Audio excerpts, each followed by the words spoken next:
Bonjour et bienvenue au module 5 de Parlons Affaires et avec une petite conversation à propos de Bunny Bug. Et j'enregistre cela le jour de Halloween aux États-Unis et donc je vous souhaite un très bon Halloween. J'espère que vous faites quelque chose d'intéressant aujourd'hui aussi. Alors, ça ici, c'est un chapitre, le chapitre 5 est très important, assez compliqué. Et à la fin de notre classe aujourd'hui, à la fin de cette vidéo, vous devriez pouvoir comprendre et parler de tous ces aspects différents. Donc, ça risque d'être une vidéo un peu longue parce que nous avons toutes ces parties importantes à traiter. Je peux vous assurer que dans mon travail comme interprète et traductrice, ce chapitre est une base. Et les sigles, les abréviations sont importants, essentiels. Oh, désolé, pourquoi est-ce qu'il fait ça toujours? Il faut mémoriser cela. Vous devez comprendre ces concepts de base. Parce que souvent, dans le monde des affaires, vous allez devoir utiliser ces termes sans vraiment pouvoir penser. Et donc, c'est un chapitre vraiment important pour nous. Mais avant le module 5, il y a la suite de notre histoire avec Bunny Bug, je ne sais pas. Et déjà, dans cette histoire, vous avez des sigles, hein, PME, TPE, dans l'annonce. Comme j'ai dit dans la vidéo pour le chapitre 4, hein, dans les annonces, on aime utiliser les abréviations. Donc, PME, c'est petite et moyenne entreprise. TPE, très petite entreprise, parce que c'est vraiment 2 personnes, n'est-ce pas? Et nous avons parlé au début du livre de l'ordre des choses à faire quand vous voulez commencer une société. Et les personnes de Bunny Bug n'ont pas pensé à la mercatique. Donc, pour quelques personnes, c'est un gros problème, désolé. Il faut imaginer la mercatique avant de commencer votre entreprise. Aussi, ils n'ont pas eu vraiment un plan d'action, ils n'ont pas fait une étude du marché. Donc, Bunny Bug est un succès, mais c'est un miracle, si vous voulez. Alors, dans la suite de notre histoire, Bunny Bug cherche enfin à employer un mécarticien. Le mot en anglais, c'est la mercatique en anglais, c'est le marketing. Le marketing existe en français, c'est du franglais. C'est très accepté, mais c'est du franglais. Alors, le mot officiel, c'est la mercatique. Donc, ils cherchent à embaucher une mercaticienne ou un mercaticien. Et ils ont choisi 6 candidats pour un entretien d'embauche. Alors, comme vous avez vu dans la vidéo 4, plusieurs candidats ont fait des fautes. Une personne est arrivée 20 minutes en retard. Donc, si vous ne croyez pas mes histoires, vous pouvez croire l'histoire de Bunny Bug. Quelques personnes n'avaient pas d'idée. Donc, vous posez une question, qu'est-ce que vous ferez pour la mercatique de cette société? Et la personne n'a pas d'idée. Okay? Une autre personne, ils ont dit, pourrait faire le boulot, mais il y a cette hésitation. Et je me demande si cette hésitation n'est pas un manque d'énergie de la part du candidat ou ce candidat ne se montre pas très intéressé, très dynamique. Hein? Donc, votre passion est très importante. Il y a aussi des candidats qui ont un manque d'expérience. Et quand vous êtes jeune, c'est peut-être vous. Mais on va parler de ce que vous pouvez faire pour remplir cette lacune, si vous voulez. Et c'est Céline, ce que Céline a fait. Céline a fait, je vais commencer avec la deuxième chose, elle a fait des stages. Elle a eu beaucoup de stages, des formations, une éducation forte, mais Concordia veut vous encourager de faire des stages. C'est vraiment essentiel. Vous ne pouvez pas avoir une expérience au travail si vous ne travaillez pas, sauf si vous faites des stages, si vous me comprenez. Une autre chose qu'ils ont aimé avec Céline, c'était sa façon de parler franchement, le franc parler. Et j'ai voulu peut-être expliquer un peu plus ce que j'ai essayé de dire dans la vidéo 4, pour le module 4, pardon. Mais En France, ils apprécient beaucoup le franc-parler. Mais il y a toujours un contexte où c'est approprié. Par exemple, ici, c'est avant une décision. Donc, de demander à Céline ses opinions et elle dit franchement ce qu'elle pense. En général, il y a toujours des exceptions. Hein, je parle en généralisation, mais en général, c'est très apprécié en France. Mais après une décision, donc quand le supérieur fait sa décision, vous ne questionnez plus. Vous acceptez et vous suivez et vous faites partie de l'équipe. Hein? Donc, dans le scénario du supérieur du chapitre 4, moi, je vais essayer ou j'essaierai de dire avant la décision ou en privé, je parlerai au supérieur, mais au public, hein, je soutiendrai la décision du supérieur. C'est très important. Il est aussi très important, et ça c'est juste, ce sont mes expériences, et si vous avez d'autres expériences, je vous invite à les partager à moi, mais surtout au Minnesota, le franc-parler n'est pas toujours apprécié. Je ne sais pas si c'est vrai aux États-Unis en général, mais au Minnesota, il faut vraiment faire attention à comment vous dites les choses. C'est pas forcément ce que vous dites, mais c'est comment vous dites les choses. Et dans le Minnesota, vous connaissez le Minnesota Nice, hein, ils ne sont pas directs. Et si vous êtes direct, c'est très mal compris dans le Minnesota, selon mes expériences. Je viens de Cleveland. À Cleveland, on est beaucoup plus direct. Donc, j'ai toujours beaucoup de problèmes dans des réunions parce que j'ai une tendance de parler franchement. Et cela, surtout pour une femme, c'est un style beaucoup trop agressif dans le Minnesota. Et j'essaie de changer mes mots, mais quand je fais ça, c'est pas ma personnalité, c'est évident, vous voyez. Donc, c'est vraiment apprendre, pour moi, c'est apprendre une autre langue. Et je ne parle pas bien le Minnesota Nice, mais je fais de mon mieux. Mais en France, le franc-parler est plus accepté en général, mais avec cette idée que c'est avant la décision et non pas après. Après, vous travaillez comme une force unanime. Bon, des stages importants. Céline a aussi eu des idées innovatrices, de nouvelles idées, et elle a improvisé une campagne. Les sociétés ont un problème quand ils veulent embaucher quelqu'un, quand une entreprise veut embaucher quelqu'un, il y a une raison. Ils ont besoin d'un personnel ou il y a un problème. Donc, pensez à cela comme un problème.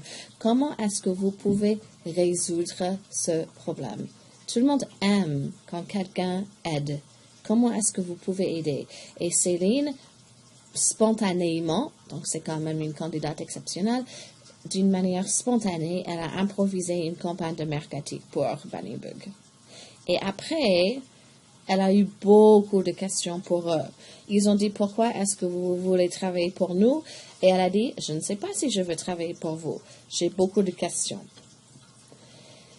C'est une bonne idée de dire, avant de faire ma décision, parce que c'est pas, vous ne voulez pas être désespéré. Je sais que vous êtes désespéré, mais des fois, quand vous cherchez un travail. Mais vous ne voulez pas donner cette impression. Vous voulez, dans le monde idéal, vous voulez faire un match. Moi, voilà mes qualités et voilà votre problème ou vos besoins. Est-ce que c'est un bon match? Est-ce que mes qualités vont avec votre entreprise? Est-ce que votre entreprise sera une bonne atmosphère pour mes qualités? Si c'est pas un match, c'est pas une bonne situation. Vous ne voulez pas vraiment, je sais que des fois vous cherchez un travail, mais vous ne voulez pas travailler dans un contexte qui n'est pas bon pour vous.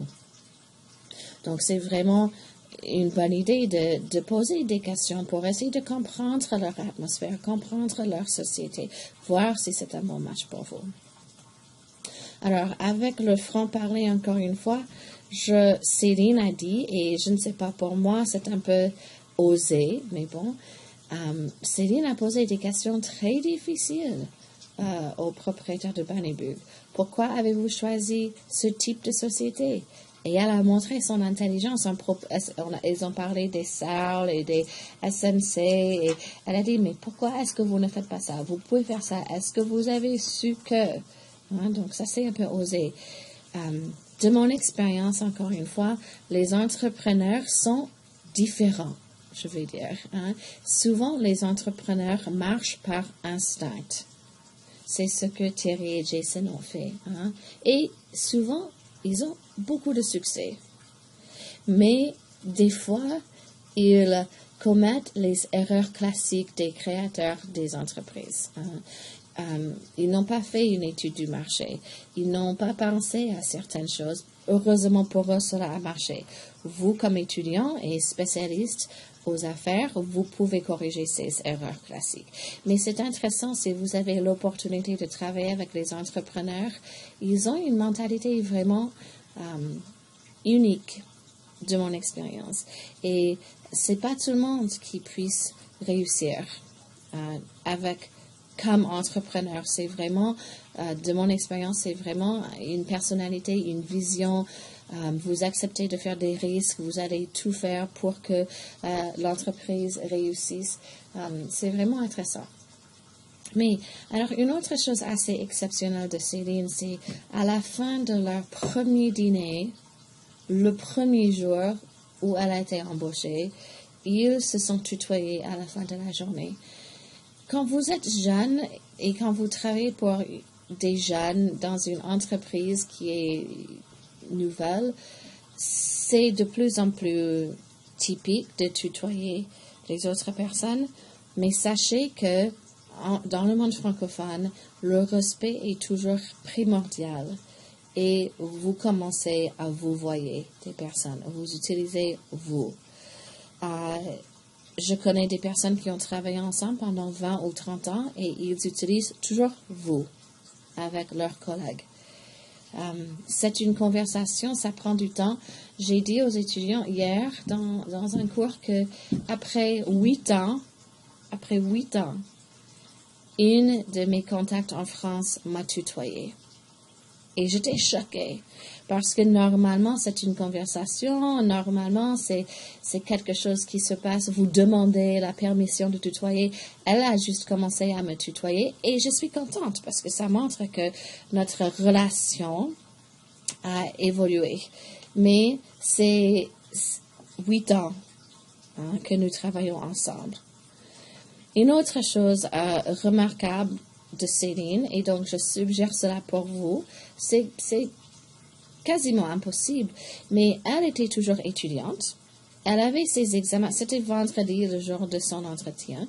Elle avait 2 examens le lundi, mais elle a dit, mes examens se terminent à 12h30, je serai au bureau, termine à midi, je serai au bureau à 12h30 avec un plan d'action.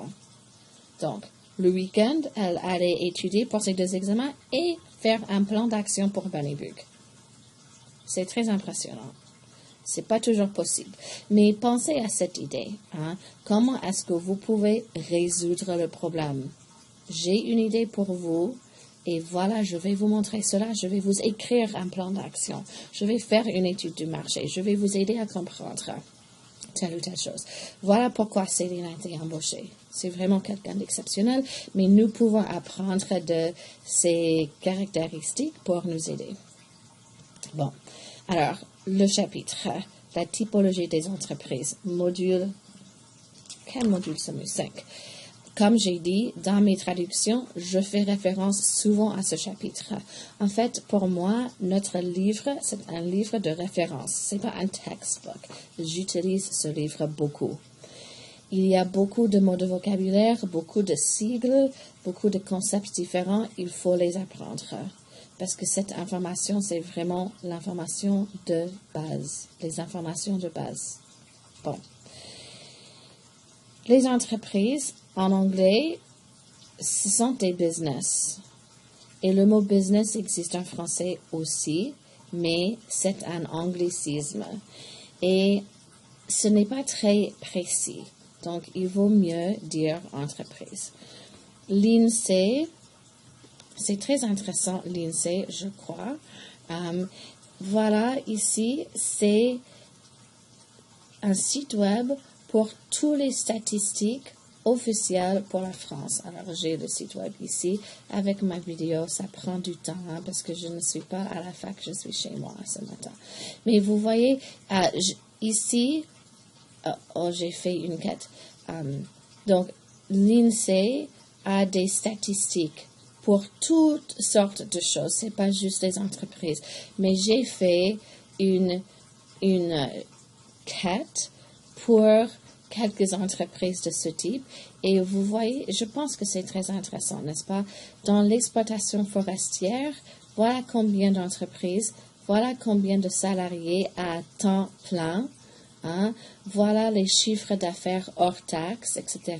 Et donc, vous pouvez voir le nombre d'entreprises d'une taille spécifique dans tous les secteurs différents.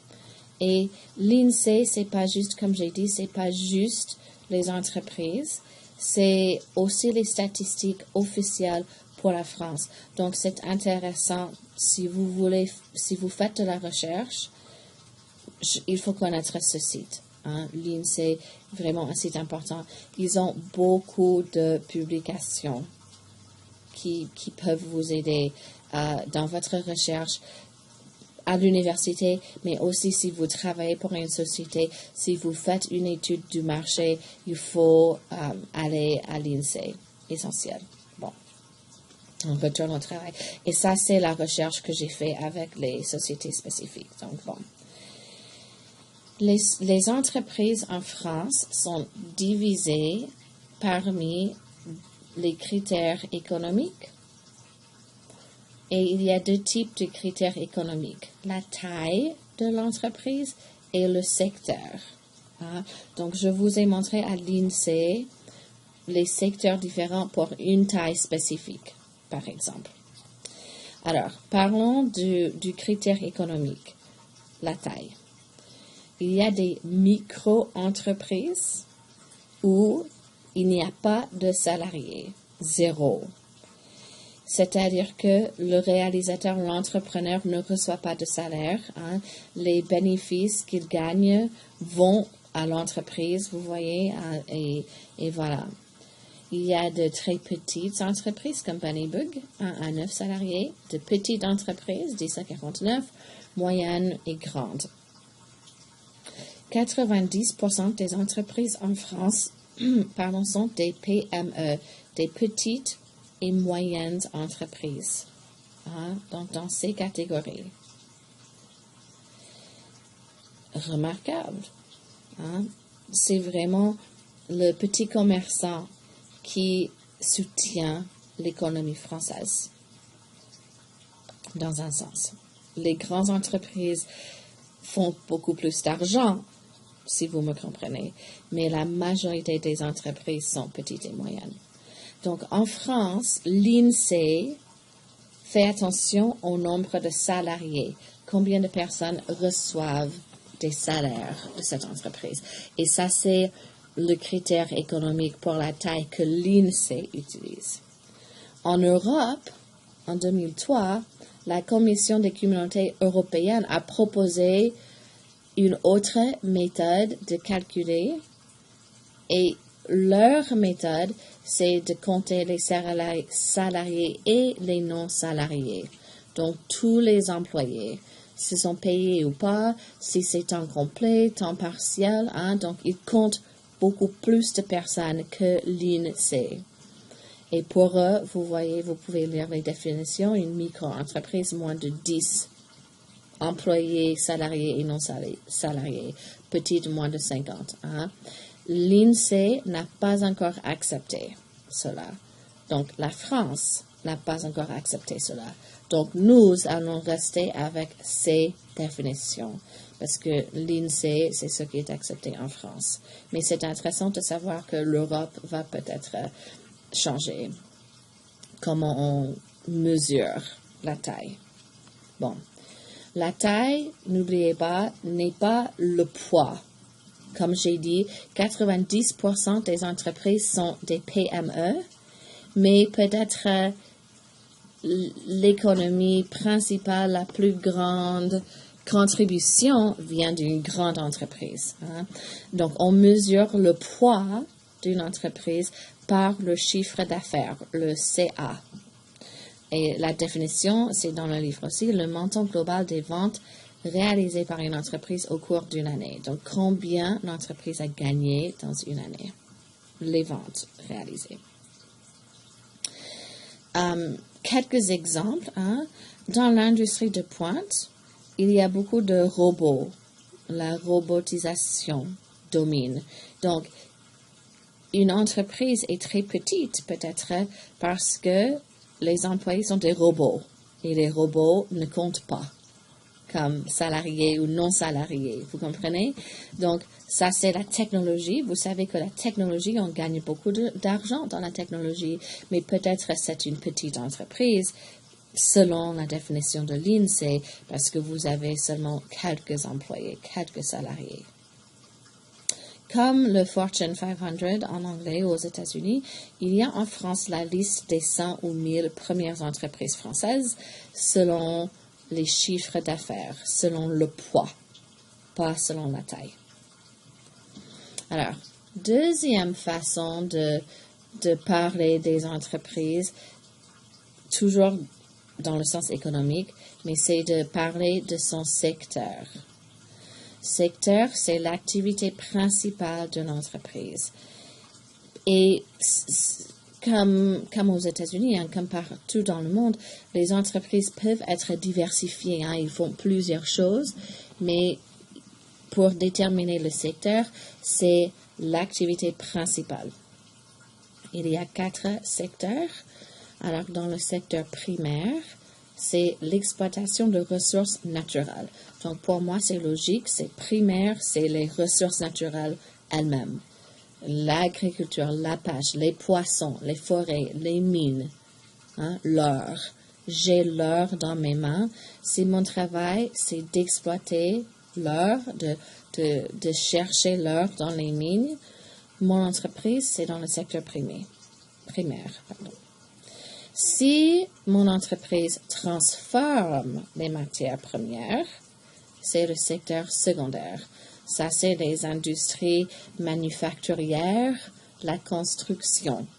Alors, je prends le bois et je transforme le bois en meubles. Je fais des bureaux pour les sociétés. Mon travail, c'est dans le secteur secondaire. La personne qui cherche le bois, c'est primaire. La personne qui transforme le bois, secondaire. Secteur tertiaire, c'est vraiment tout le reste. Hein? Les transports, donc la personne qui conduit le bois entre la forêt et l'usine, cette personne, c'est dans le secteur tertiaire. Hein?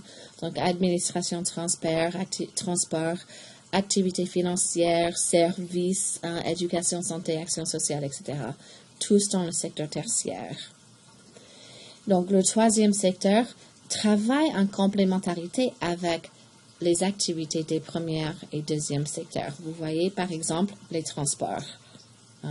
Je suis entre la première et la deuxième, je travaille avec les deux. Je pense aussi, et c'est mon opinion, mais je crois que les restaurants, par exemple, c'est le secteur tertiaire. Quelqu'un cherche les pommes de terre, une autre personne transforme les pommes de terre, et moi, je suis McDonald's, j'achète les pommes de terre et je vends les pommes de terre comme frites. Ça, c'est le troisième secteur. Hein? Il y a un quatrième secteur, le secteur quaternaire. Hein? Et ça, c'est vraiment la nouvelle économie, tout ce qu'il y a avec technologie, la technologie très avancée. Donc, l'information numérisée, informatique, Internet, multimédia, télécommunications, tout ça, c'est le secteur quaternaire, c'est nouveau. Ça, c'est un grand secteur aussi. Donc, juste 4 secteurs pour toutes les entreprises que vous pouvez imaginer. Alors, un petit quiz. Identifiez le secteur probable de chacun de ces exemples. Vous pouvez arrêter la vidéo pour faire cela. Et ensuite, je vais vous donner ce que je pense sera le secteur le plus probable.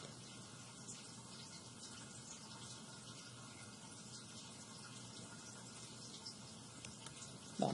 Alors, je crois que la ferme de Monsieur Johnson, qui vend des pommes de terre, ça, c'est un secteur primaire, n'est-ce pas? C'est agricole.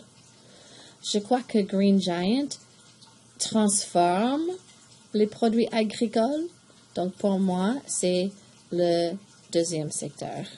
McDonald's achète les pommes de terre et vend les pommes de terre comme frites, troisième secteur. Sanford, troisième secteur, c'est la santé. Concordia, troisième secteur, c'est l'éducation. Google, pour moi, c'est quatrième, le secteur quaternaire, parce que c'est la technologie avancée, la diffusion de l'information, des informations numériques, etc. Bon.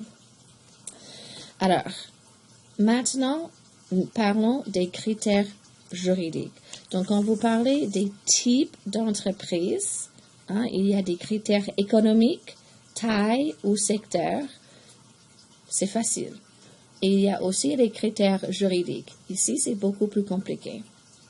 Ces 5 questions, pour moi, sont très importantes pour distinguer entre tous les types des entreprises différentes. Donc, n'oubliez pas ces 5 questions. Ils sont à la page 76. Retournez à ces 5 questions. Alors, propriété de l'entreprise. À qui appartient-elle? Origine du capital, qui apporte les biens nécessaires à la création de l'entreprise. Responsabilité, qui assume les risques et jusqu'où vont-ils? Quels sont les organes de gestion qui prennent les décisions? Quelle est la personnalité juridique? Est-ce que l'entreprise a une personne morale ou est-ce que l'entreprise a ou est une personne physique? Alors, cette idée de personne morale et physique est un peu difficile. Voilà un site web si vous voulez. Selon ce site web, une personne physique, c'est un être humain vivant. Moi, je suis une personne physique. Et pour les entreprises individuelles, il y a juste une personne physique.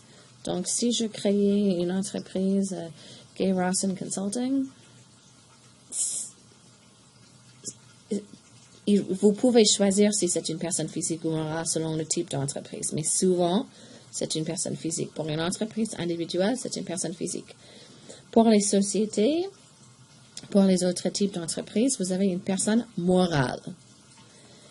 C'est peut-être une personne, l'exemple au site web, c'est plusieurs personnes, mais une personne morale peut être une personne, je vais expliquer un peu plus, mais ce n'est pas un être humain, c'est une personne créée qui représente l'entreprise. Toutes les sociétés ont une personne morale. C'est la grande différence entre une société et une entreprise individuelle. Mais les sociétés sont nées. Vous déclarez la naissance d'une personne morale avec une nationalité, une adresse, etc., etc.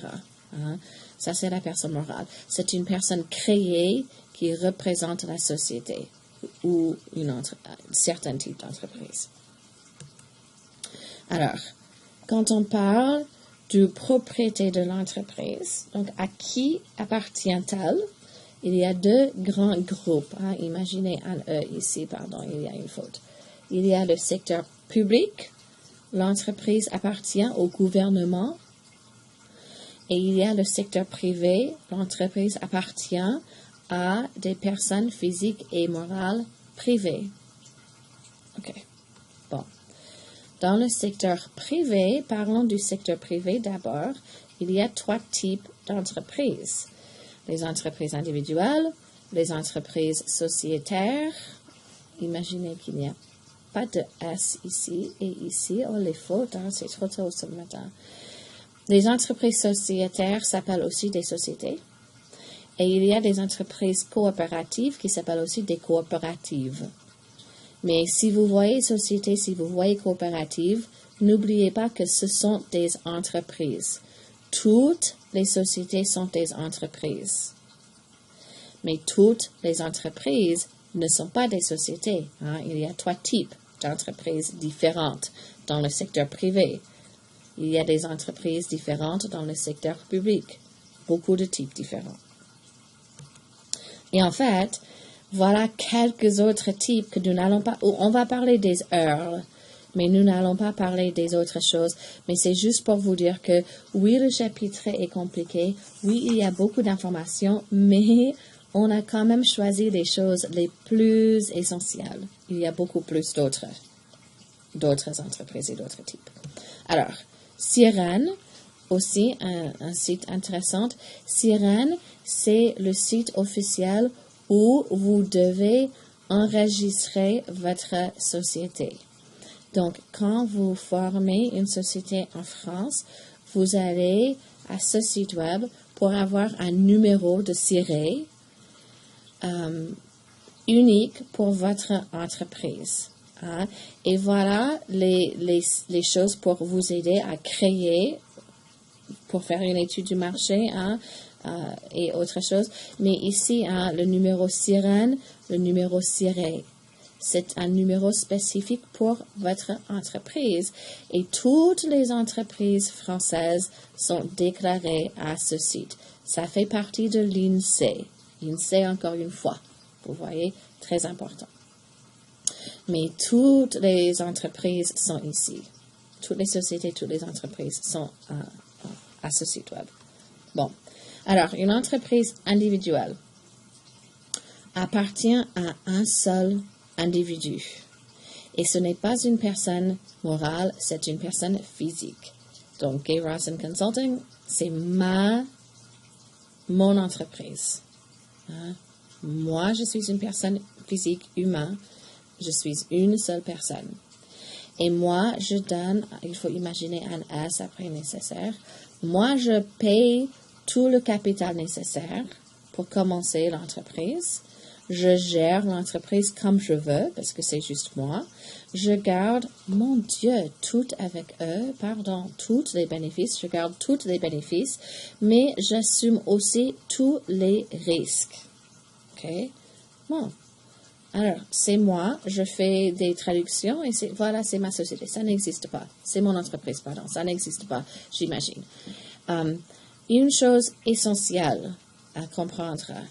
Dans les entreprises individuelles, les dettes professionnelles sont aussi personnelles parce que vous avez la responsabilité illimitée. Je peux tout perdre.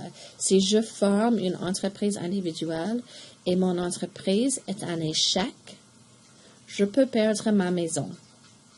Alors, il y a une nouvelle loi qui essaie de protéger les maisons. Et les maisons, vous pouvez perdre tout le reste, mais garder la maison, parce que c'est quand même très, très difficile pour une famille, n'est-ce pas, de ne pas avoir d'habitation. Hein. Si moi, je forme une entreprise individuelle, mon mari est ici, mes enfants sont ici, est-ce que c'est vraiment juste de perdre la maison parce que mon entreprise était un échec? Mais c'est nouveau. Mais en principe, pensez que vous pouvez, ils disent perdre même votre chemise, hein, lose the shirt off your back. Ça, c'est cette idée. Dans une entreprise individuelle, vous pouvez tout perdre. Les personnes intéressées à ce type d'entreprise sont les petits commerces et les artisanats, comme les personnes qui travaillent le bois ou ont une spécialité comme ça. Hein. Alors, je vais vous demander de faire un résumé après les entreprises différentes des 5 questions de base. Donc, dans une entreprise individuelle, c'est le propriétaire, l'entreprise appartient au propriétaire. Le propriétaire donne le capital. Le propriétaire est responsable pour toutes les dettes et c'est illimité, même les choses personnelles. Le propriétaire gère l'entreprise. Il n'y a pas de personne morale, c'est juste une personne physique, c'est juste la personne humaine. Ça, c'est le seul type vraiment d'entreprise individuelle. Ensuite, nous avons les entreprises sociétaires. Sociétaires, c'est-à-dire que vous avez au moins 2 personnes, sauf une exception. Mais dans une société, vous avez au moins 2 personnes.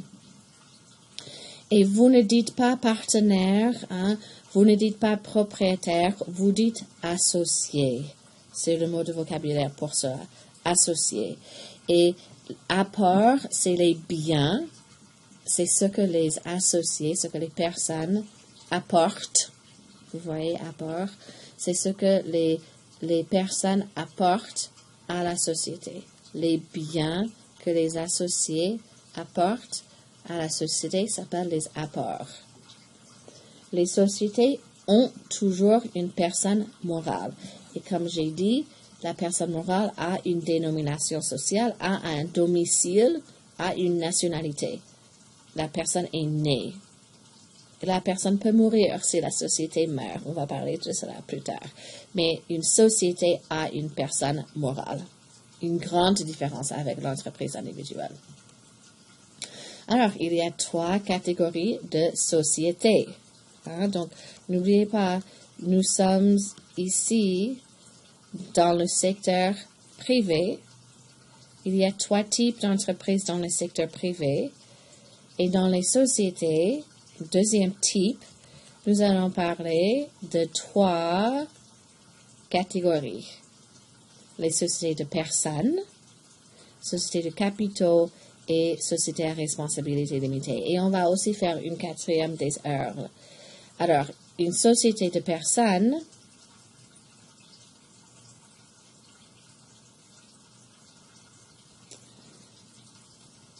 ce n'est pas une entreprise individuelle. Donc, juste pour vous distinguer. Entreprise individuelle, une personne, personne physique. Société de personnes, 2 personnes au minimum, personne morale. Donc, nous sommes toujours dans le secteur privé.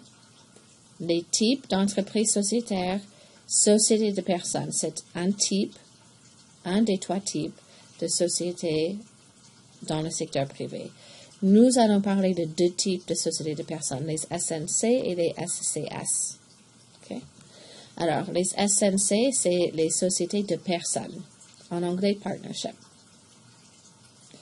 Ici, il est la qualité personnelle, intuitu personnel. La qualité personnelle est essentielle. Société de personnes, c'est personnel. Les associés se connaissent bien et se font confiance. Essentiel. Souvent, le nom de la société de personnes comprend le nom de au moins, il faut imaginer un I ici, au moins un des associés. Par exemple, établissement Dupont, Durand et compagnie. Donc, Dupont et Durand sont les associés principaux. OK. Le SNC. Donc, société de personnes, c'est le SNC et SCS. SNC. Société à nom collectif. Tous les associés répandent indéfiniment et solidairement des dettes sociales. C'est-à-dire que, indéfiniment, c'est illimité, sans limite. Je peux perdre ma maison. Encore une fois, pardon. Les biens professionnels et personnels. Et solidairement, chaque associé peut être poursuivi pour la totalité des dettes. Donc, imaginez, j'ai une SNC avec mon amie Véronique. Et la société, la SNC, a fait faillite. Faillite, c'est un échec. Nous avons perdu tout notre argent. Les créanciers sont les personnes qui nous ont donné de l'argent ou à qui on doit de l'argent. Les créanciers nous cherchent. Ils veulent récupérer leurs pertes. Bon, je n'ai rien, je suis pauvre. Véronique est riche, on imagine. Donc, ils peuvent décider de ne pas me poursuivre et de poursuivre seulement Véronique pour la totalité de toutes les dettes de notre entreprise en commun, de notre société en non collectif. Vous comprenez? Donc, ils n'ont pas besoin de faire un procès contre Véronique et moi. Ils peuvent dire, oh, mais Gay, elle est pauvre, elle n'a rien. On va poursuivre Véronique et Véronique sera responsable de toutes les dettes. Et elle peut perdre sa maison. Je peux garder ma maison s'il ne me poursuit pas. Vous voyez? Voilà pourquoi il est essentiel que les associés se connaissent bien et ont confiance totale, se font confiance, parce que Véronique doit accepter de payer toutes les dettes si moi je refuse de payer ou quelque chose. Donc, je ne le ferai pas parce que nous sommes amis et voilà pourquoi on peut faire une société ensemble. Mais vous voyez le danger. Si la personne n'est pas qui vous avez pensé, vous pouvez tout perdre et eux non. Donc, c'est un grand risque, les SNC, dans ce sens-là. Ils ont ce caractère, fermé, que c'est juste les 2 personnes ou les 3 personnes ou le groupe de personnes qui décident de former la société. Ils sont les seules personnes dans la société. Et chaque associé reçoit une proportion de son apport des parts sociales. Donc, vous recevez une fraction, il n'y a pas de N, une fraction du capital. Capital, pas de M. Donc, Véronique, peut-être, elle donne plus d'argent parce qu'elle a plus d'argent que moi. Donc, elle reçoit plus d'argent que moi. Mais nous sommes tous les 2 complètement responsables de toutes les dettes. La vente, c'est seulement avec le consentement unanime des autres associés. Donc, si moi, je décide que je ne veux pas continuer, et Véronique dit, non, je n'accepte pas, je ne peux pas quitter, je ne peux pas vendre. Encore une fois, la confiance est essentielle. Et pour la direction, tous les associés sont responsables. Légalement, tous les associés sont responsables. Dans le monde pratique, les associés choisissent un gérant. C'est peut-être un associé, mais ce n'est pas nécessaire. Vous pouvez choisir une autre personne, embaucher quelqu'un qui va diriger votre société. La responsabilité reste avec les associés, mais ils peuvent choisir quelqu'un qui fait le jour du jour, le travail du jour au jour. Alors, résumé SNC. Propriété, les associés. Capital, les associés. Responsabilité, les associés. C'est illimité et c'est solidaire. Donc, tous les dettes professionnelles et personnelles et chaque associé est responsable de toutes les dettes. Organe de gestion, les associés légalement, mais en pratique, ils choisissent un gérant et il y a toujours une personne morale avec les sociétés. Alors, SCS, c'est un autre type de société de personnes. C'est une société en commandite simple. C'est moins répandu que la SNC parce que c'est plus complexe. Mais c'est une bonne société si vous avez quelqu'un avec beaucoup d'argent qui ne veut pas beaucoup de responsabilités. Alors, dans une SCS, il y a 2 types d'associés. Les associés commandites, et souvent on dit juste les commandites, ils ont une responsabilité illimitée, comme dans une SNC. Vous pouvez perdre votre maison. Et vous êtes responsable de la gestion, vous êtes responsable pour tout. Et vous avez les associés commanditaires ou les commanditaires, et eux, leur responsabilité est limitée au montant de leurs apports. Donc, s'ils donnent $1,000, ils peuvent perdre $1,000. Mais si la dette est $5,000, ils vont juste perdre $1,000. Vous comprenez? Alors, et c'est pas commandité, c'est commandite. Les commandites font la gestion. Les commanditaires, ce sont des bailleurs de fonds, comme des investisseurs. Ils n'ont pas de voix dans la gestion, ils donnent leur argent. C'est quand même une société fermée, donc même si je suis commanditaire, je ne peux pas cesser sans l'accord unanime de tous les associés, les commandites et les commanditaires. Et vous ne pouvez pas inviter une autre personne sans, encore une fois, l'accord unanime de tous les associés, les commandites et les commanditaires. Donc, encore une fois, c'est une bonne société quand vous avez des personnes avec l'argent qui n'ont pas le temps ou n'ont pas l'expertise, n'ont pas l'intérêt de gérer la société. Ils veulent juste donner l'argent. Et vous avez des personnes qui aiment gérer, pas un accent ici, je vais rédiger ce PowerPoint, pas d'accent ici, donc les personnes qui aiment gérer et qui aiment prendre des risques. Et en anglais, c'est limited partnership, parce que vous avez des commanditaires qui ne gèrent pas, mais donnent de l'argent. Alors, résumé SCS, propriété de l'entreprise, c'est les associés, les commandites et les commanditaires. Il faut ajouter commanditaire ici. Origine du capital, c'est surtout les commanditaires, aussi les commandites un peu. Hein? Responsabilité, les commandites ont une responsabilité illimitée, ajoutez un E, et les commanditaires ont une responsabilité limitée à leur apport. Organe de gestion, c'est juste des commandites. Et il y a une personne morale. OK. Alors, parlons maintenant d'un autre type de société. Ce sont des sociétés de capitaux.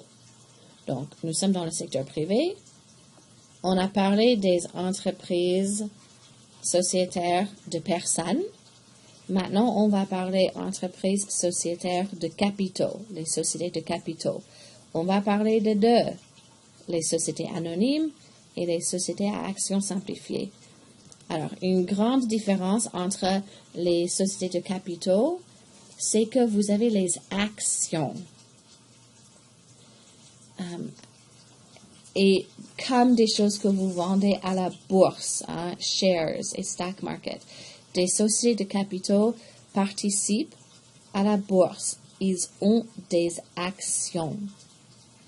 Les autres entreprises n'ont pas cela. C'est juste les sociétés de capitaux. OK. Dans une société anonyme, c'est anonyme parce que les noms des actionnaires, donc vous n'avez pas associé. Vous avez actionnaires dans les sociétés anonymes et les SAS. Les noms des actionnaires ne sont pas mentionnés. Donc, Apple est une société anonyme.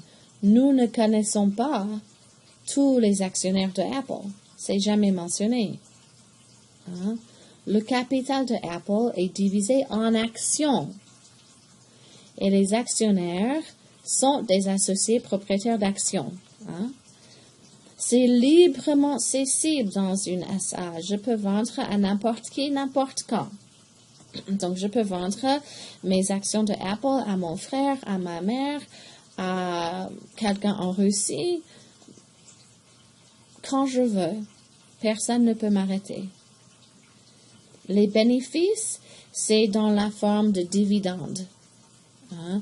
Donc, c'est divisé, les bénéfices sont divisés parmi les actionnaires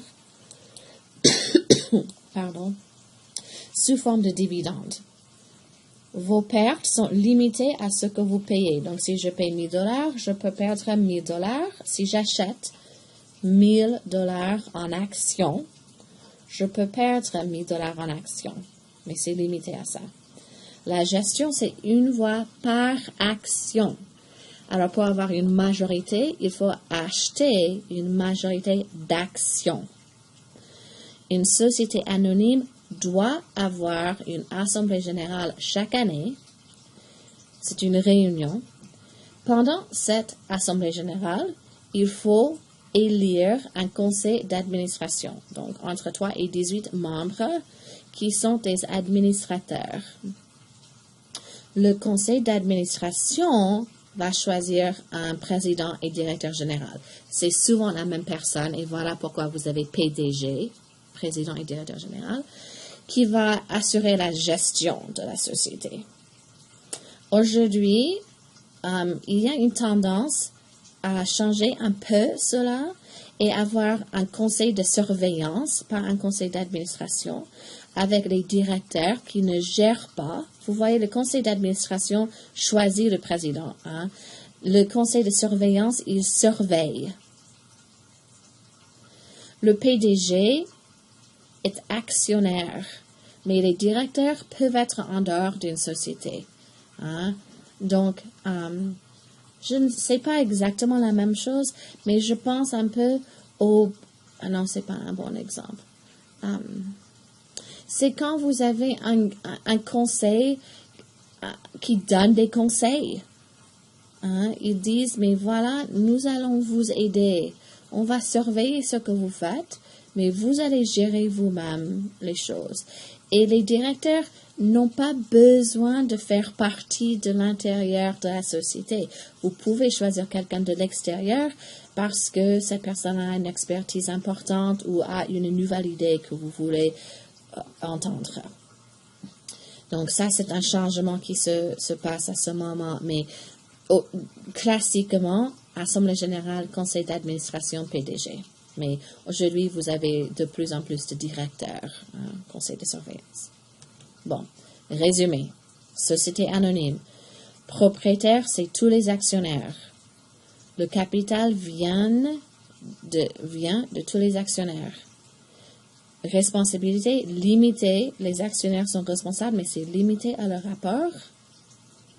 Organe de gestion, c'est une vote par action pour choisir le conseil d'administration qui choisit le PDG dans le système classique. Toujours une personne morale avec des sociétés. Okay. Alors, les SAS, nous sommes toujours dans le secteur privé, toujours des sociétés de capitaux. Hein?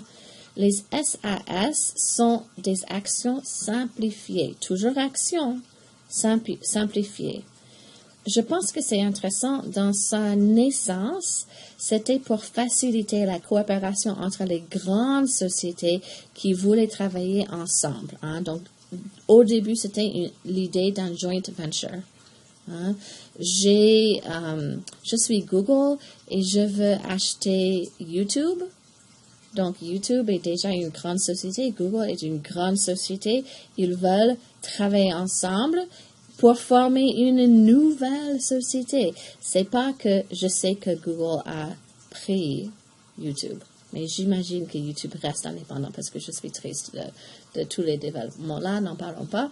Mais imaginez que Google et YouTube veulent créer une autre société et les deux vont travailler ensemble. Donc, au début, une SAS était la société des sociétés. Donc, seulement les personnes morales peuvent être actionnaires. Donc, la personne morale de Google, la personne morale de YouTube travaillent ensemble pour former la nouvelle société GoogleTube. Je ne sais pas. Hein? Bon. Mais, en 1999, c'était ouvert aux personnes physiques, pas juste les personnes morales. Et comme c'était simplifié, beaucoup de sociétés anonymes se sont convertis en SAS parce que c'est plus simple. Vous n'avez pas besoin d'avoir une assemblée générale. Vous n'avez pas besoin d'un conseil d'administration, conseil d'administrateur, conseil de surveillance. Hein. Vous pouvez juste nommer un président. C'est votre seule obligation. Choisir un président. Seule restriction, vous ne pouvez pas demander de l'argent public pour vos épargnes. Vous avez beaucoup de liberté. Vous pouvez dire, oh, mais nous sommes une société fermée. Et que juste les actionnaires que nous aimons peuvent acheter des actions. Vous pouvez dire si vous pouvez vendre les actions à n'importe qui ou juste vos enfants ou quoi que ce soit. Vous pouvez définir même une majorité. Est-ce que c'est 50%, 51%, 60%? Vous décidez cela dans une SAS. Dans une SA, vous n'avez pas ces choix. Et la preuve que cela est vraiment un succès, c'est pas regarder les chiffres en 2000, après que cela a été ouvert aux personnes physiques et pas juste deux grandes sociétés qui forment une troisième société. Pour un aspect, les deux sociétés indépendantes restent indépendantes. C'est toujours Google, c'est toujours YouTube, mais ils forment une troisième société où ils travaillent ensemble sur un projet en commun. Mais en 99, c'était ouvert aux personnes physiques. Et donc, maintenant, je ne sais pas pour 2015, je n'ai pas vu ces chiffres, mais en 2000, il y avait 4000 SAS, 225 000 SA, mais en 203, jusqu'à 3 ans plus tard, si je ne suis pas trompée, juste 3 ans plus tard, vous avez 100 000 SA et 160 000 SA. Ça, c'est incroyable. Mais vous voyez comment une société anonyme est compliquée et comment une SAS est un peu plus simple. Alors, SAS, résumé, la propriété, ce sont des actionnaires, origine du capital actionnaire, toujours limité à leur apport, mais c'est beaucoup plus flexible. Vous pouvez décider de fermer vos actions, vous pouvez décider la vente, décider la majorité. Vous avez juste besoin de choisir un président. Une SAS a une personne ou est une personne morale. Okay? Les personnes physiques peuvent être actionnaires, mais la société est une personne morale. OK? Alors, parlons des entreprises dans le secteur privé, toujours des entreprises sociétaires, mais pas de capitaux, pas de personnes. Ici, c'est un type hybride. Il y a 2 types, des SARL et des EARL. Alors, SARL, c'est une société à responsabilité limitée. C'est hybride entre une société de personnes et une société de capitaux. L'avantage, un peu comme le SAS, vous avez le caractère fermé. Alors, je vais arrêter pour le moment et continuer un peu plus tard parce que j'entends un enfant qui pleure. Donc, à continuer.